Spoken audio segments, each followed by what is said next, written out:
आप लोगों को अमेरिका डांटता क्यों नहीं है सर? हमें तो बड़ा डांटते हैं जी। अगर हम उनको बोलें कि जी हमने जो है वो गैस पाइपलाइन बनानी है, हमारे तो गले पड़ जाते हैं वो आके और मना करना शुरू कर देते हैं। पाकिस्तान जब ईरान के साथ गैस पाइपलाइन मंसूबे की बात करता है तो अमेरिका आंखें दिखाना शुरू कर देता है, लेकिन हिंदुस्तान को रियायतें हासिल हैं। इंडिया और ईरान के दरमियान चाबहार जो है, चाबहार के ऊपर 10 साल एग्रीमेंट। हिंदुस्तान ने ईरानी बंदरगाह चाबहार को तरक्की देने और चलाने के लिए ईरान के साथ 10 साल मुआहदे पर दस्तखत किए हैं। भारत ईरानी बंदरगाह का इंतजाम 10 साल तक संभालेगा। भारत मगरबी और वस्ती एशियाई ममालिक के साथ तजारत के फरोग का ख्वाह है। उसी तरह है जिस तरह चीन सी पैक के तहत चाइना पाकिस्तान इकोनॉमिक कॉरिडोर के तहत गवादर को डेवलप कर रहा है। ईरान ने विजिट तो पाकिस्तान का किया, लेकिन 10 इयर्स डील की है इंडिया से। मोदी हुकूमत इलेक्शन जीतने के लिए कुछ भी कर सकती है। तो आजाद कश्मीर में भारत के झंडे लहराए जा रहे हैं, बहुत से ऐसे पोस्टर्स छापे गए हैं जिन्हें पाकिस्तान और कश्मीर के झंडों पे क्रॉस लगाया गया और इंडिया के झंडे साथ लगाए गए। 1945 में कायद आज़म मोहम्मद अली जिन्ना हों, बाकी लोग हों, हमने वादा किया था हिंदुस्तान के मुसलमानों के साथ कि हम उनकी इंटरेस्ट होंगे, हम उनको सेफगार्ड करेंगे। भारत और ईरान के बीच सोमवार 13 मई को हुआ ये समझौता दोनों देशों के रिश्तों में एक मील का पत्थर साबित होने जा रहा है। साथ ही ये चीन और पाकिस्तान को भी करारा जवाब है। दुनिया आजाद कश्मीर के अंदर जो ताकत का नंगा नाच हुआ है उसके ऊपर थूक रही है, उसे कंडेम कर रही है। इंडिया डेवलपमेंट पे पैसा लगा रहा है और हमारे पास अब डेवलपमेंट के लिए पैसा नहीं बचा, क्योंकि आईएमएफ कहती है पैसे ना लगाओ। डॉक्टर साहब, अगर ये ट्रेंड चलता रहता है तो हम तो अगले 5-10 सालों के अंदर हमारा तो इंफ्रास्ट्रक्चर सारा टूट भी जाएगा और नया इंफ्रास्ट्रक्चर भी नहीं बना पाएंगे। ये रवैये जो हैं, ये इसकी क्या जस्टिफिकेशन है और किस तरीके से इसको दुश्मन मुल्क देखेगा, भारत इसको कैसे प्रोजेक्ट करेगा, वो तो ये तासुर देगा जैसे पाकिस्तान के खिलाफ आजाद कश्मीर के अवाम ने बगावत कर दी। इसके ऊपर अमेरिका को परेशानी है और इंडिया और ईरान की चाबहार पोर्ट की 10 साल डील में क्या क्या होगा और क्या पाकिस्तान को बाईपास किया गया। इंतहाई अहम मुआहदा हुआ है भारत और ईरान के माबेन, और पाकिस्तान का जाहिर है कि इसमें रद्द-ए-अमल क्या हो सकता है सिवाय इसके कि वो खामोशी से तमाशा देखता रहे और हम और आप जो हैं सियासी वीडियोस देखते रहें, सियासत पे बात करते रहें। देखिए, बात ना यहाँ पे कोई अमल करने की या मंत्र पढ़ने की या कोई हवन करने की नहीं है। It is pure and simple that India एक ज्यादा पावरफुल, ज्यादा इम्पोर्टेंट और एक ज्यादा ताकतवर देश है। जय हिंद दोस्तों। तो यहाँ पर बात हो रही है ईरान के साथ 10 साल के लिए जो हमारी डील हुई है जावार पोर्ट पर। तो इसमें पाकिस्तानियों का एक तो ये कहना है कि भाई अमेरिका हम पर सेंक्शंस लगाने लगता है जब हम पाइपलाइन की बात करते हैं, और भारत को तो कुछ बोलता ही नहीं है। हालांकि भारत को इशारों में उन्होंने कहा है, सीधा सीधा नहीं बोल पाए। अमेरिका की तरफ से बयान आया था कि ईरान के साथ डील करोगे तो सेंक्शंस का सामना करना पड़ सकता है। तो इस तरह की मतलब उन्होंने एक राउंड दे दिया है। हालांकि हमारे ऊपर सेंक्शंस लगाना ईरान के मसले पे, जब आप रूस के मसले पर नहीं लगा पाए तो फिर ईरान के मसले पर क्या ही सेंक्शंस लगाओगे। क्यों? क्योंकि भारत को जितनी अमेरिका की ज़रूरत है उसकी 10 गुना ज़रूरत अमेरिका को भारत की है। भारत दुनिया का सबसे बड़ा मार्केट है इस समय और वैल्यू है, तभी ये स्वाभाविक है, वरना अमेरिका कब का भारत को साइड कर चुका होता और सेंक्शंस ठोक भी चुका होता। रूस के मामले में वो इतना बर्दाश्त नहीं करता जितना बर्दाश्त उसने किया है। हालांकि ये जवाहर पोर्ट से हमें क्या है कि पाकिस्तान को बाईपास करने का मौका मिलेगा। कई देश ऐसे हैं जिनसे हम व्यापार करते हैं तो हमें पाकिस्तान के रास्ते जाना पड़ता था, लेकिन जवाहर पोर्ट से अब हम उनको कंट्रोल कर सकते हैं। और हमारी सरकार का मेन मोटिव है बिजनेस, क्योंकि बिजनेस करेंगे तो पैसा आएगा और पैसा आएगा तभी देश तरक्की करता है। जज्बा है, ये करने से कुछ नहीं होता। देश में पैसा होना बहुत ज़रूरी है। तो पैसे के लिए ये डील की गई है। कुछ देश ऐसे थे जिनसे व्यापार हम लोग पाकिस्तान के रास्ते करते थे, और पाकिस्तान आपको पता है किस दिमागी रूप से पैदल लोग हैं। तो ईरान का ये जावार पोर्ट हमारी काफ़ी मदद करेगा और हमने लॉन्ग टर्म डील की है, सीधे 10 साल के लिए। हर साल डील करना अलग अलग तरह से, तो फिर वो डेवलपमेंट होना बहुत मुश्किल हो जाता है। हम जावार पोर्ट पर अगर कुछ पैसा लगा रहे हैं तो स्वाभाविक है हमने उसके ज़रिए क्या क्या फ़ायदा उठाना है वो भी ऑब्जर्व किया होगा। तो भारत और डॉक्टर एस जयशंकर ने उसके मामले में पूरी डिटेल में बताया भी है कि हमने 10 साल के लिए इसे क्यों वोट किया है। अब स्वाभाविक है ईरान को भी इससे फ़ायदा होना है। बिना फ़ायदे के कोई देश कुछ भी नहीं करता, ईरान हो चाहे भारत हो। भारत का भी इसमें अपना फ़ायदा है और ईरान का भी फ़ायदा है। ईरान तो वैसे भी सेंक्शंस लगे हुए हैं, तो थोड़ा बहुत जहाँ से उसे मिल जाए उसकी तलाश में ईरान रहता है। लेकिन पाकिस्तानियों को ये सोचना चाहिए कि भारत कहाँ है और हम कहाँ हैं। आपकी डील ईरान के साथ पाइपलाइन की होगी तो सेंक्शंस लगेंगे बॉस।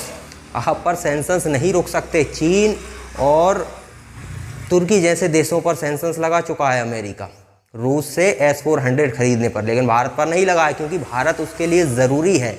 और ये ज़रूरी पावर, ये चीज़ें बहुत होती हैं। भारत एक तो अहम है और ऊपर से पावरफुल भी है, तो स्वाभाविक है अमेरिका इतनी बड़ी गलती नहीं करेगा कि भारत पर सैंक्शंस लगाकर अपने रिश्ते ख़राब करे, क्योंकि रिश्ते ख़राब होने से अमेरिका का बहुत नुकसान हो जाएगा। तीन महाशक्तियाँ सीधा सीधा उसके विरोध में हो जाएंगी। तो चलिए पाकिस्तानी मीडिया आगे और क्या कहता है वो देखते हैं।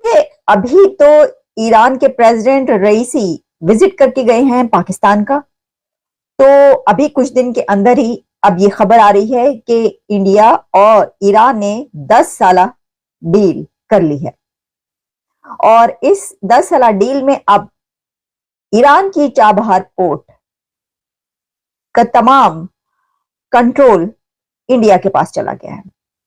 अब चाबहार पोर्ट का कंट्रोल कंप्लीटली मुकम्मल तौर पर इंडिया के पास है। ऐसा नहीं है कि चाबहार पोर्ट पर इंडिया ने पहली बार कंट्रोल हासिल किया हो, नहीं, इससे पहले भी इंडिया का कंट्रोल चाबहार पोर्ट पर रहा। और ऐसा भी नहीं है कि इंडिया ने ये पहली पोर्ट हासिल की हो, क्योंकि मैं देख रही थी कि कई लोग इस तरह की बात कर रहे थे, बल्कि काफी बड़े बड़े ऐसे लोग के जो समझते हैं कि उनको बहुत कुछ मालूम है। जैसे कि मैंने जब ये देखा ट्विटर पे, आदिल राजा ने ये पोस्ट किया था कि जो इंडिया है उसने इंडिया ने पहली पोर्ट जो है वो हासिल कर ली है और चाबहार पोर्ट पर अब उसका हो गया। मैंने लिखा कि ये पहली पोर्ट नहीं, इंडिया तो कई एक पोर्ट्स अब तक हासिल कर चुका है दुनिया में, और इसके ऊपर हम प्रोग्राम भी कर चुके हैं अगर आपको याद हो, जिसमें हाइफा पोर्ट भी है इजराइल के, जिसमें ओमान की पोर्ट भी है, जिसमें म्यांमार के सितवे पोर्ट भी है और चाबहार पोर्ट भी है। तो चाबहार पोर्ट पहले भी इंडिया के पास रही, लेकिन फर्क यह है कि इंडिया के पास पहले 10 इयर्स के लिए नहीं थी, वो साल का एग्रीमेंट हुआ करता था। अब साल का जो एग्रीमेंट होता है उसके अंदर आपको ये नहीं पता होता कि नेक्स्ट ईयर आप यहां पर यही वाले ऑपरेशंस कर रहे होंगे या नहीं कर रहे होंगे, क्योंकि नेक्स्ट ईयर क्या होता है, आपको दोबारा से डील करनी पड़ेगी, दोबारा से जो है वो सिग्नेचर करने पड़ेंगे, साइन करने पड़ेगा एग्रीमेंट। तो करना चाहेंगे नहीं करना चाहेंगे क्या होगा।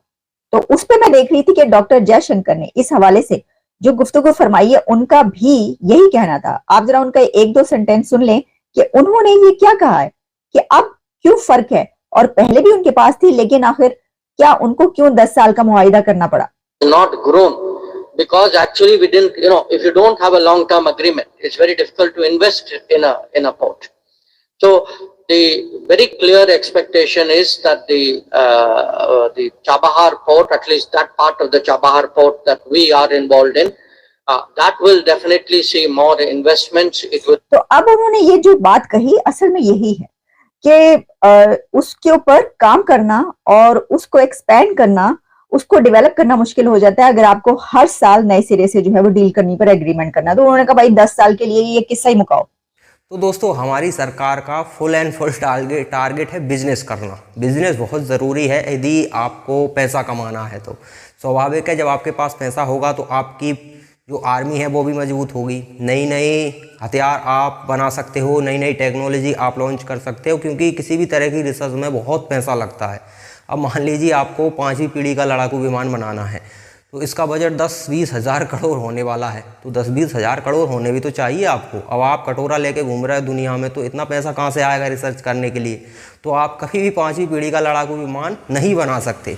आपको हथियार चाहिए तो पैसा चाहिए, आपके देश की अर्थव्यवस्था, इंफ्रास्ट्रक्चर, ये सब चीज़ें मजबूत होनी चाहिए, तो उसके लिए आपको पैसे की ज़रूरत पड़ेगी। तो मतलब अगर आपके पास पैसा है तो आपकी वैल्यू है, और पैसा नहीं है तो वैल्यू नहीं है। और पैसा आता है बिजनेस से। यदि मैं कुछ बेचूंगा तो पैसा कमा सकता हूँ। स्वाभाविक है मेरे पास कुछ बेचने के लिए होगा तभी तो मैं पैसा कमाऊंगा। भारत अगर दूसरे देशों को कुछ बेचेगा तभी तो वो दुनिया से पैसा कमाएगा, और जब उसके पास पैसा होगा तभी वो ज़रूरी चीज़ें दुनिया से खरीद सकता है। तो यही नियम है दुनिया का। इसे समझने के लिए सबसे बड़ी चीज़ ये है कि आपके दुनिया में ज़्यादातर फ्रेंडली कंट्री होनी चाहिए।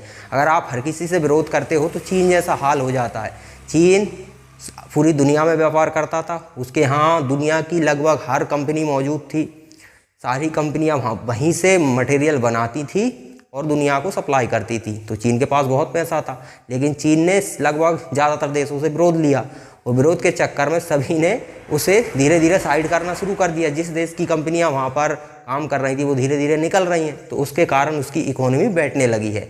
तो अब देखिए ना आप, चीन एक एग्जाम्पल है कि चीन के पास जब पैसा था तो वो किसी को भी डरा सकता था, और चीन कुछ भी करे, किसी भी मतलब कोरोना जैसी महामारी चीन ने फैला दी दुनिया में, लेकिन कोई भी उसके खिलाफ कुछ नहीं कर पाया।